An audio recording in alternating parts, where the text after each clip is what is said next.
Art is too important not to share. Welcome to the Allie and Callie Artcast. Hi, I'm Allie. And I'm Callie, and we're with the Coeur d'Alene Arts and Cultural Alliance. Hello! We are on the road again. On the road again! I just can't wait to get on the road again. I know. Guess where we are? We're in Tokeland, Washington. That's right. As my dad would say, Cokeland. I said, no, Dad, with a T like Tommy. Tokeland. Tokeland. Right. Tokeland. It's really like on the tip of Washington State. It's I know, like just really not too far up above Oregon. Yeah, and it's in like south of Ocean. I don't think anybody can see your I arm, know, my Callie. arms are going, it's right here. Come on, people. Go with me. Go with me. Follow the arms. Anyway, it's beautiful. We had a beautiful journey down in the It was a little bit of it was a little longer than expected. Yeah, the traffic of Seattle. We even tried to avoid. I got flipped off once. She did. Just once. And it pissed her off, so she hopped right in front of it. I just moved ahead. I went, so sorry, I'm moving ahead. And I said, I'm not from this state. Right. Sorry. I don't understand flipping off. So I moved ahead, and we probably saved ourselves at least an hour. I bet we did. Yeah. That was a long wait. That was a long wait. I understand why the guy flipped us off. He'd probably been waiting there for an hour. Yeah, and I just totally scooted so far ahead of him. But we have Idaho plates, so Yeah, I think so we were good. I think they forgave me. Yeah. They know there's no rules in Idaho. That's right. No rules, Idaho. Right? Hallelujah.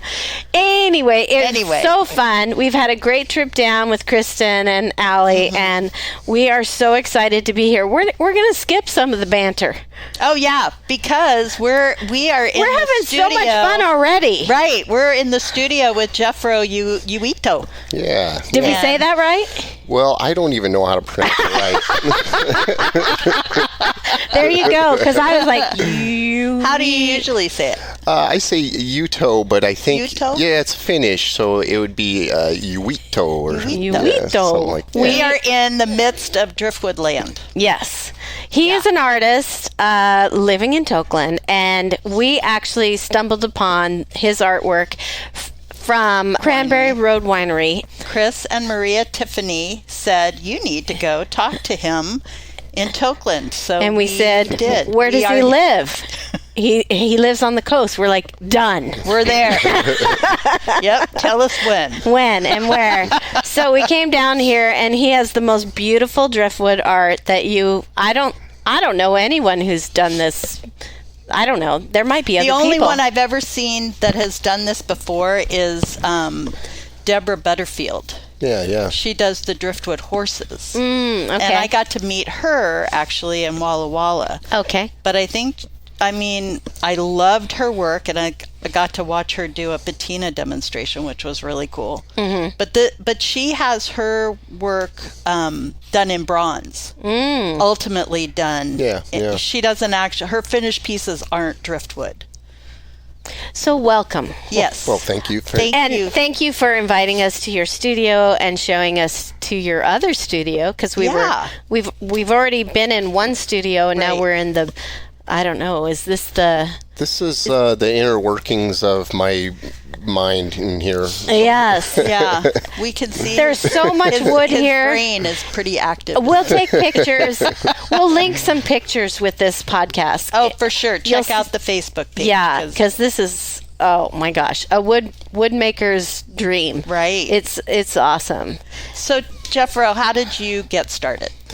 Well, I grew up here on the coast since I was maybe 4 or 5 or so, but ever since I was a little kid, I've always was really interested in creating, and actually it started with creating things that I could play with and just have and share with my friends, and then it just kind of grew from there, and then this immersed in this beautiful natural environment, and it's kind of like really conducive for creating here. We've had the hills and then the beach and the ocean right here, so it was just something kind of constant, you know. And I remember like some of my really early memories of just visiting this place where out in the mud flats, you're seeing all these giant roots and trees that would wash up, and as a kid I'd imagine they were like dinosaur bones, and just really just neat, exciting thoughts and imagination just going pretty crazy. And then I started doing a lot of furniture and kind of functional stuff, but with a little twist, and then it just started from there, like really morphing into more sculpture, and then just kind of dissecting ideas into how they could be formed with these natural shapes, you know, kind of freely given by nature, you know, just drifting up. You're not, you know, taking any trees down or anything to create the art. So it's kind of a real pure way to create, you know. Right. Yeah. And you have an abundance of material. As we were driving up, we saw like just driftwood everywhere. Right. It's amazing. But I was really interested to hear how you choose your pieces, because you're pretty picky. I'm so picky. Yeah. Really obsessive too. So it's just kind of mapping out these places where drift collects up off of these river mouths and everything, and then I'll kind of hike around, and it's almost kind of like innate radar. Like I'll just kind of be drawn to certain shapes and pieces as I'm going along, and if I don't have an immediate idea then, or maybe it even sparked a new idea, I just know that that's going to be important someday, and I also like create kind of by coin flip. I kind of work my whole life by coin flip, actually. It's just so many thoughts and avenues to go. You could easily sort your mission, you know. You're just right. And but collecting's kind of like that too. If even something's super heavy, I'm like, oh my god, the truck's so far away. Yeah. So I'll flip. How am I going to get this? If it's a heads, there's a mission. I'm getting it. Right. And, I love that. Yeah. Is it worth it? Yeah, right. Heads. Yeah. Oh my god, I dredge the coin flip sometimes, but you know. Your pieces are large. I mean, right. Some of them are very large. I mean, the first studio. Well, the bear right out front. Yeah, here it's 9 is feet tall. 9 feet tall. Yeah. Yeah. They're super exciting. Amazing. I want to say, what's your website? Or no, let's do your Instagram. What is it? It's Jeffro Uitto. I don't know how you do the Instagram thing. Yeah, At Jeffro Uitto. Yeah, that's it. And Uitto is my last name. So yeah, so check him out, because then you can see the actual pieces, some of his work, where you can see the massive size of these pieces of work. And now, how do you put them together? I mean, they're not just placed. I mean, you actually drill some of them into place to hold them together. Yeah, totally. It's I'm really so picky I don't want to see any like signs of where you'd fasten things together. Yeah. And so I'll countersink, and I make my own plugs and dowels and some screws and bolts, and then but everything's really clean and plugged off afterward. But even like with the basic form, it's such a balance of just the negative spaces are just as important as everything else to really create this dance of light through the piece, and then just the detail overall to just grab like the gesture of movement or the anatomy of something, because you know, when your arms moving back or legs forward, it's like all these muscles change, and then the proportions are different, and to really get something that's like believable. And it's always such a mix of art and reality. It's like, you know, they always say it's art imitates life, and it's at a certain point through sculpture, it's kind of like, okay, this has taken on that realm of art now, so now it's like you could put all your reference photos away and everything, because now it's taken on its own life, and you really have your own creative right or creative license to just go forward, make it more interesting than reality, you know. Right. Yeah, that's cool. Did you have any education background in anatomy or anything? Did you take any classes, or you just... No, I actually never went to school. No, they would always let me go to shop though. I like all my Yeah. teachers, I had it planned out. I was like shop all day long. It was awesome. So it's Self-taught. just your eye. I know. I love that because you're obviously really attuned to what just the basic structure. Physical of, anatomy. yeah. Anatomy. Yeah. Right. Yeah, I know. It's really pretty fascinating. You know, some like subjects and animals, they're like so captivating. You know, you can't help but want to have like a little reverence for them. You know, and it's a pretty cool like privilege to try to replicate that. You know, and I'm really even picky about subjects too, and what will lend itself to this kind of material. And, Right. so I get like requests all the time of, hey, can you do my dog? And you know, Yeah, like, yeah. I don't know. Yeah. You know, it's like I'm not as Dog. It's interested. a dog. It's a very nice dog. I like your dog, but I don't. Nothing I don't against know. your dog. Yeah, But yeah. because it's so easy for a split second of an idea. You'll become a slave for months, sometimes years over that. Oh, You know, right, it's yeah. just. It's pretty wild. So how long does it usually take for you to do a piece like the bear out there? How long have you been working on that? You know, it kind of generated maybe around 6, 7, 8 months ago, and it was through the client and everything. We got this idea, and I'm really picky on clients too and commissions on what I take in because That's a good idea. oh Yeah, yeah, because I being really picky, want to I have like like that. almost jury or clients, you know, and it's not like I'm not being snobby or anything. It's just certain people I really am excited to create and please, and you know, it's a fun back and forth relationship, you know, Right. and then some people I just would rather not work with, you know. Right. Like, Right. Well, and they understand that it takes time, and that if you really want the art that you want to honor what they want, they have to honor the way that you do it, and Right. that it doesn't happen overnight. No, it this takes time to find the right wood and to get the placement and just to make it the vision that they see and the vision that you see Yeah. and what you create. It's So tricky, you know. Like soon as somebody wants something, it almost adds some tainting to an idea that's really pure, you Right. know. It's yeah, and so that's why I'm really picky with clients and stuff too, because it's you know, the ones that are, we almost become like a family almost. I mean, they're getting a piece of your work yourself that you put into, and Right. so then it's like a relationship, and it's really exciting sometimes, and then sometimes it's just, oh my God, now what are they going to want? What is this? And then you Right. add this extra stress, and it's like this whole cycle. Yay, I got a commission, great. Yeah. And then the reality sets in, oh my oh God. no, I got a commission. Oh my God, now what are they? Oh my God, they're going to hate this. Oh. How am I going to make them And happy? then Yeah. it becomes to this point where I'm kind of like, I turn that off and I'm like, well, screw it, because I'm going to create this regardless, and if they like it, awesome. If not, whatever. it. I enjoyed it, and Yes. and more often than not, the people love it. Of That's course. what they come to you for in the first place, is to Right. do you know. Yeah. They've seen your work. They oh know my what God, you can do. so easy to put up your own brick walls, and I call it mental masonry. Oh, right. There you go. I like that. Yeah, you gotta so true. break them down. Yeah. There's no time and energy for all Get out that. of your own way. Yeah, Ugh. that's the trick. Get out of your own way. You know. Just stop. So, what do you remember your first piece that you sold?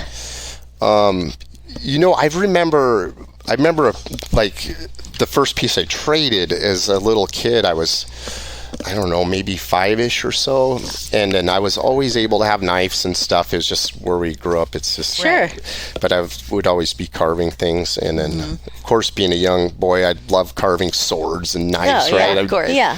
And we grew up with a pretty colorful group of people, and my grandma, she was an old biker lady, you know, Oh, wow. on Fun. Harleys and riding around. And but one of her biker friends, Boston Billy, he was Boston Billy. Yeah, Boston Billy. He was a great character, man. Yeah, totally. He could be a movie in himself. But he always had just great stuff, whole shop full of neat stuff and Harley parts and everything, you know. And so I traded him a piece that I carved for something, and it was like at that moment I had this epiphany. I'm like, holy smokes, I could like do anything. Not only can I just create something that I would like to physically see or have, but now I could trade it and turn that into anything, you know. And it was at such a young age, it was awesome to discover that, because it was like from then on out I was hawking the neighborhood for stuff. Yeah, right. Building things and just, you know, doing my thing. And it's really fun because in my mind it's the whole same game. It's just on way different levels now in life. It's you're traveling and this and that, and working with some pretty high-end clients, and it's you were telling us earlier you were in Thailand? Yeah, Taiwan. That's right.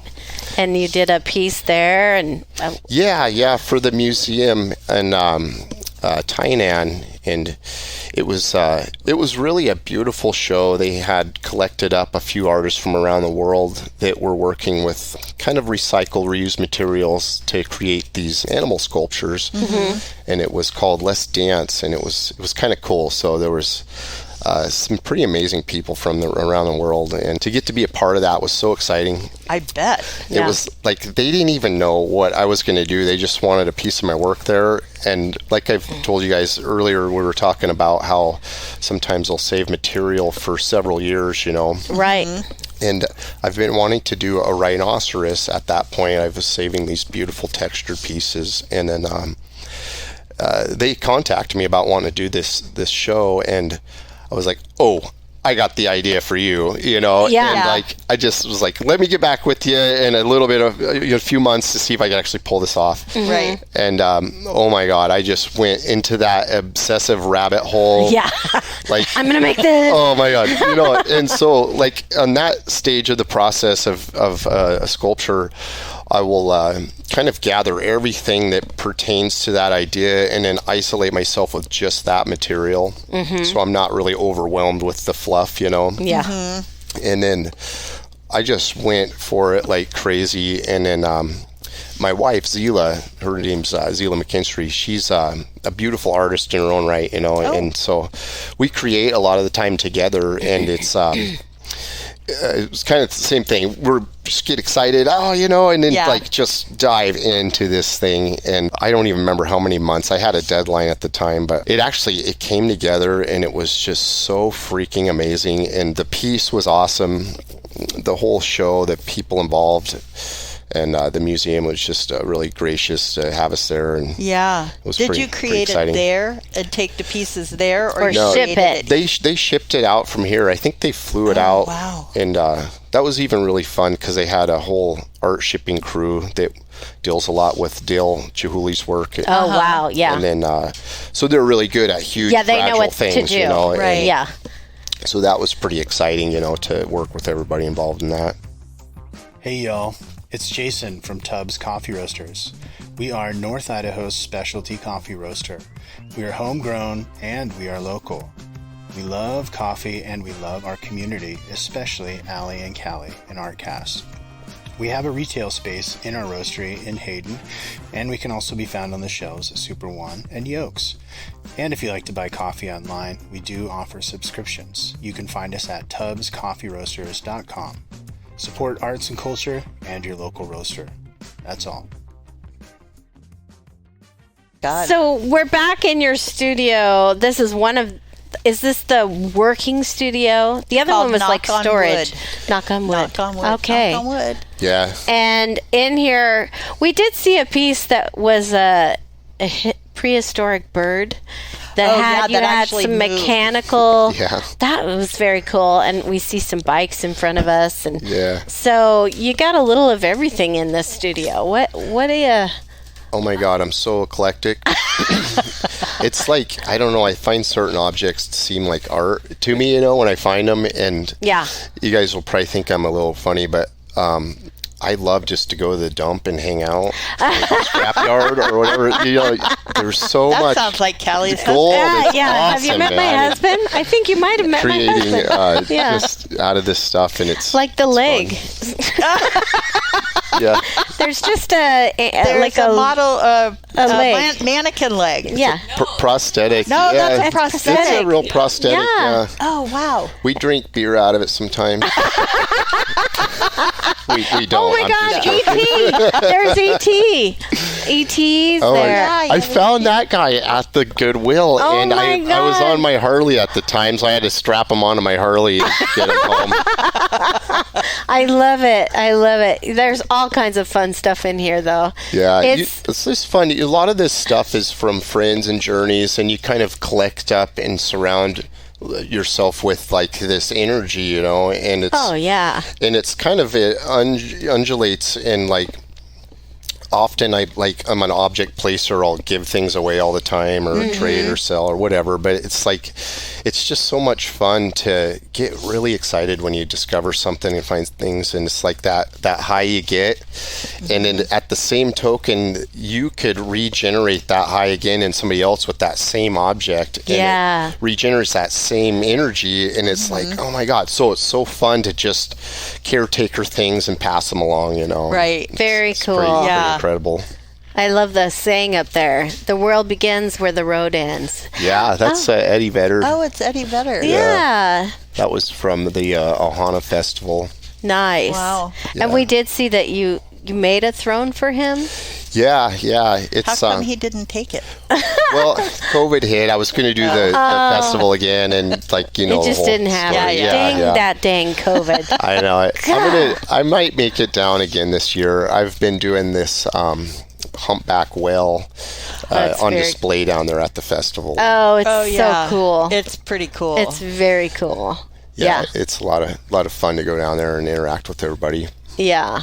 But I bet transporting your work places is a challenge. Try to drive a humpback whale through LA. Yeah, right? Oh my God. It's freaking crazy. Yeah. That doesn't happen every Yeah. day. No. Yeah. Like, and you think like, Oh, that's so man, I cool. got art. People are going to be just waving. No, it's LA. They don't They're care. not waving. They no. don't care. They're like, waving move, one move, finger move. at you. Yeah. Move. Yeah. Yeah. Who Yeah, cares? Yeah. It's not a big deal. It's very cool. Right. What is one of your favorite pieces that you've done? It's really hard to say, honestly, because going into a project or an idea, I almost have to treat it like it's the most important thing I've ever worked on, just to regenerate that kind of energy again Sure. into each piece. And I'm so like one track minded, obsessed with whatever it's in front of me, so that's kind of what matters at the time. Looking back on ideas and projects, it's like it's a weird thing. It's almost like you don't want to finish things too much because it'll almost kill the project.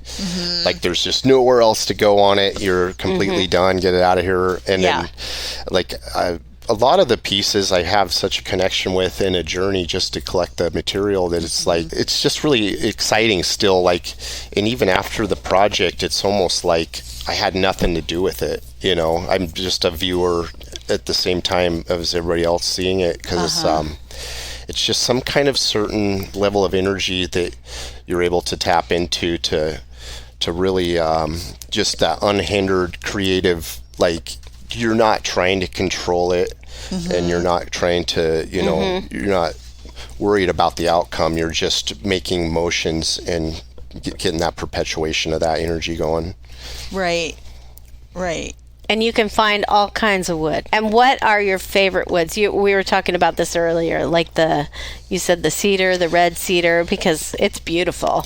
Yeah, it's just really something special to work with. And, often this stuff, it's like kind of the remnants of the old growth wood. It's like some of these things are thousands of years old. It's just it's just crazy, you start like you have to have a magnifying glass to even count the rings in some of this stuff. Wow. Yeah, it's really phenomenal, just the story that must have had on its own. And then it's kind of cool. Nature's so powerful and destructive and amazing and everything, and so like just the journey of these big storms and massive flooding, washing stuff out of the hillsides, everything, and then to have it be presented to you, you know, and then be able to kind of just breathe a new life into this stuff is really something special. Yeah, repurposing this that, you know, and beautiful wood. I mean, there's so many.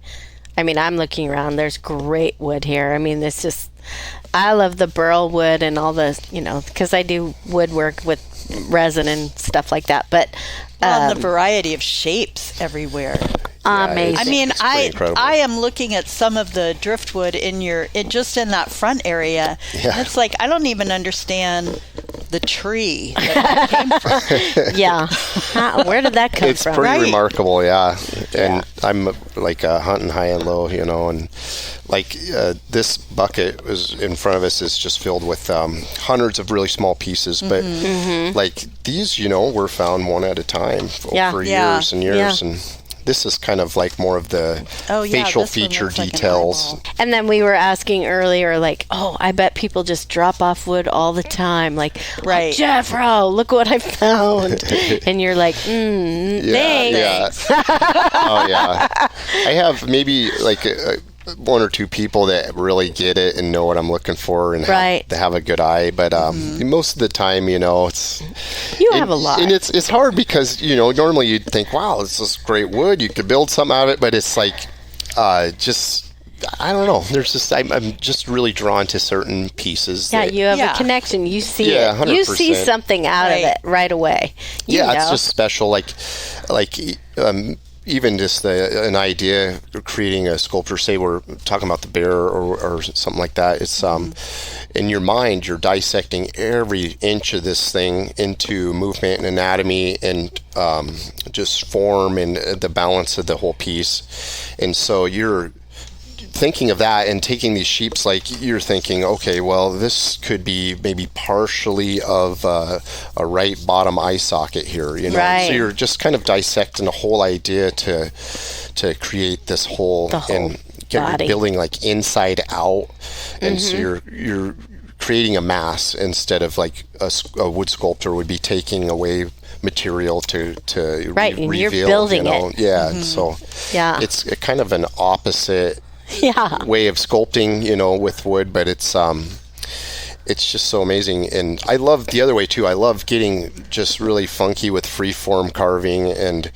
that's almost kind of a release a little bit because it's just unhindered fun, and you know, you're creating these lines. But this is such a time-consuming sculpture that it's I can really imagine, difficult. because you're creating the shape that you have in your head.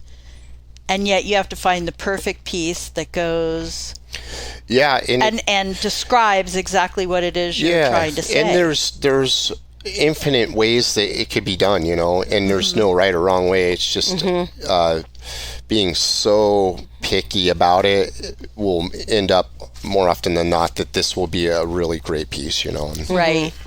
Yeah. Very cool. I know, it's amazing. I know. I love them. My wife and I, we call it playing Nope, because you see all the pieces out in front of the bear right now. It's like, nope,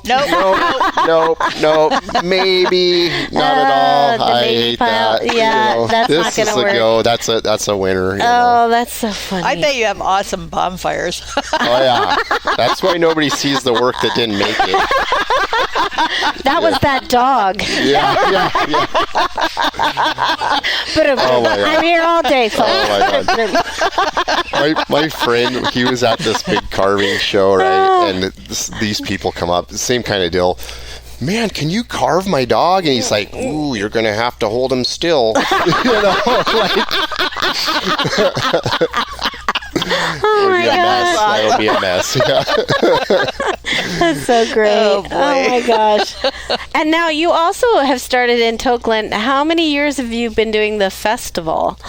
Woodfest, it's kind of started, I would think, about 18 years ago, something like that. Okay. And it was just such a fun show. It was kind of spawned from just being in the mix with so many awesome people and artists, and it's like, man, we should do our own show here. And because Tokeland is like such a special place, we call it the center of the universe. It's just like its own little entity here. And so getting all these really great people just to come and collect in one place, it just creates such a magical energy. It's like it's giving me chills right now. I see it. I love That's it. awesome. I love it, man. It's just so incredible, and you get to kind of connect with people you don't see all year. And we usually will have some pretty amazing musicians, and even do like after-hour bonfire music things, and it's just special magic. It just really recharges your batteries. And that's usually in August. Middle of August. Yeah. This one's the 12th and 13th of August here in Tocquin, Washington, and then At the hotel? the Tocquin Hotel. Amazing. Which is, by the way, we'd like to thank them for the Bloody Marys we had. Yes. Those were delicious. Oh, Yes, we're going back. pre-show. And we're Bloody going Mary. back. And we just... and post-show Bloody Mary. And what a great... By the way, that's just a fun, beautiful place. Dogs, cats, chickens, goose, goats. Yeah, geese, goose, Yeah. ghosts, whatever. There's even a ghost, they say. Oh, Yeah. I did say ghost. I think I Did you saw say the ghost? I said ghost, Oh, and I she did didn't say mean ghost. to. It just came out. He just See? wanted to It's be in me. included. Right. You want to be included? Yeah. Yeah. It's a very cool place. Yeah, Oh, yeah. it's beautiful. So we're really lucky to do what we do. So we're just thankful to be here and Yeah, thankful to meet exactly. you. This Yeah. has been Oh, man, kind you of... ladies are great. This is a Yeah, lot of this fun. has just been so fun, and just check it out. Come to Exactly. Tokeland. Yeah. Right. It's really and check cool. out, we'll have links to Jeffro's website and Yeah. Facebook page and Instagram. All that Perfect. stuff, Yeah. all the Connect social stuff. All the Right. platforms. Oh my God, your kid must love this. Yeah, we get down. It's fun. You have a Do your 3-year-old? kids help you at all? Are they interested in participating ever? A little bit. The little guy, he just freaking loves it. I bet. He's all over, man. But he always has to have his little tool spot where he can hammer his nails and Oh, right. Oh yeah, stuff, that's fun. Yeah. But yeah, he sure thinks he's helping. So what's next for you? I'm not even sure, to be honest with you.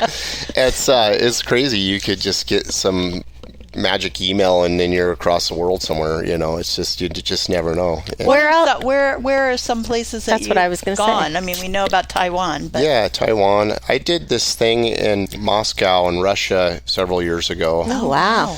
Really wild. I got invited to do this crazy 2-week thing to go in and create a piece of art there, and they invited several people from around the world to be a part of this sculpture program, and it was just so wild. We'll do a whole nother podcast on the Russia journey. Oh wow. Okay. A That whole sounds nother fun. thing. Oh, another Well, road trip! Yeah. This time Oh we're my staying God. in that hotel. Yeah, we are. Yeah, we don't need to go back to Russia. but, it's pretty wild. Cool. But and then things have gotten shipped here and there all over the place, and for what's coming up next, I'm really not quite sure. I have this grizzly bear is kind of like first on my mind right now. Yeah. And so it's kind of like once I can get past this, I could breathe and think again. It's like this Right. is what. Is he about 75% done or I would, more? Yeah, almost. I would say he's pretty close. 85, 90. Yeah. Now it's just a It's just matter the of bottom, right? dialing out. Yeah, just the God, balance and it's detail. beautiful.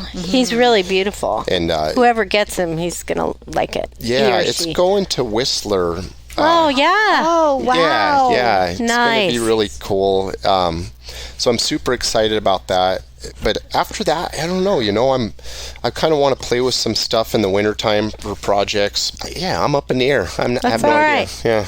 You don't But you have have to a have show plans. going on in Twin Falls, Idaho, right? Yeah. The Art and Soul. It's a really fun show.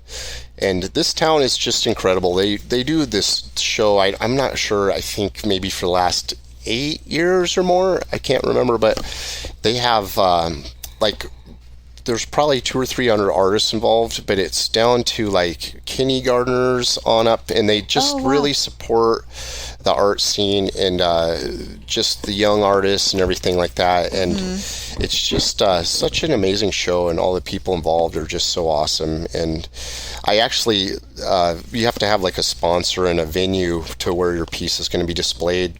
And Kim, my sponsor, she's been a sponsor since I started doing the show. And she is on me, I gotta say. She's like, "Oh, you're doing the show, right, this year?" I'm like, "Oh, I don't know. Well, I've already signed you up, you know." So you're doing the show. Yeah. So it's just a lot of really great people. And I just, every time I go back, I'm just kind of gaining more family members, you know. And That's friends. nice. And that's in July? Yeah, it goes on from now. It just started, and it goes to, I think, the middle of July. And it's cool. all through the whole town. There's like a whole route, and I'm sure they have maps online where they could see where different places are displayed. Different pieces are. We'll have to look it up. But, so that brings me to something that your pieces are organic and made out of earthy material. How do they hold up outside on display? Are they long lasting? Do they become petrified wood? Right.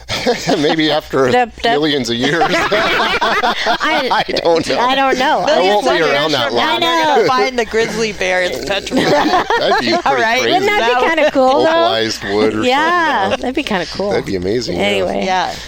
You know, that's one reason I'm really picky about the species that I collect, because the really old cedars and stuff like that, I mean, these pieces have They're harder wood, they've right? already been out for 100 years floating around in the midst of all this. And so it's the longevity. It's not forever, but it is what it is, you know. It's like you say earlier, like casting in bronze and stuff. I want to play with that maybe eventually. It's just a really fun idea of another medium and playing with patinas and everything. But what's drawn me to this material is its warmth, you know, and it's just, I feel so connected and such a kindred feeling with just this material. And it's like I'm just drawn to it, you know, and that's why I really love working with wood. There's just something so special about it, you know? And even the fact that it isn't like permanent, you know, it makes it even a little more beautiful to me, I think. You're right. There is not something always about just putting my hand in this bucket and feeling this wood. soft. You could feel like and you could start like just picking off and counting like some of these layers. rings. I mean, you get like this piece is probably 80 years an inch right here, you know. It's just incredible. Yeah, they're so cool. Yeah, really cool. I'm gonna probably have to live till I'm 300 to even get through half of this. I know. Or have a big ass bonfire. Yeah. It's gonna be incredible, guys. You're all invited. Okay. Bloody Marys all around. That's right. Oh my gosh. Definitely. Oh my gosh. Well, we will have on all of our platforms links to our Facebook page. We'll have a lot of photos of all the pieces that we've been talking about, so that you can see what we've seen. We were lucky to see. That we were lucky to stand you can come next to to and Tokeland. touch. Yeah, that's awesome. I like art that the artist isn't afraid for you to touch it. I know. Man. Yeah. Well, to have three pretty ladies touching your wood in your shop. Oh. Can I do a quick plug for Chris and Maria, Tiffany? Well, I appreciate those guys turning me on to you guys, and it's just been a real pleasure. So. Thanks. Thanks, Chris and Maria. Yeah, Cranberry Road in Coeur d'Alene. That's at right. Riverstone. They have great wine. They do have great wine. Yes. And good food. And great good pizza. Food. Oh, yeah, it's so good. It is really I miss good. those guys. They had this favorite pizza. I would get it every time I bring the family in there. And now it's really a long drive to get one. Yeah. It is. Well, you should come to Coeur d'Alene. Yeah, definitely. I will. For I will sure. for Yeah. Well, we sure appreciate you. This your was super hospitality fun. here today. This has been amazing. Great art. Check it out. Don't forget. Check all the websites and all the things that we post. Yeah, these ladies took a lot of cool photos, you guys. You gotta see it. So we'll share that with you. All right. Thanks so much, Jeffro. Thank you, Jeffro. Yeah, thanks for having me on, guys. Yeah. You bet. Yeah. And I'm Allie. And I'm Callie, and whatever you do today, make sure it's creative. The Allie and Callie Artcast is a program of the Coeur d'Alene Arts and Culture Alliance and is sponsored by NIA, North Idaho Alliance, a woman-based leadership organization designed to inspire, uplift, and impact your community and lives. And Tubbs Coffee Roasters, globally sourced, locally roasted coffee.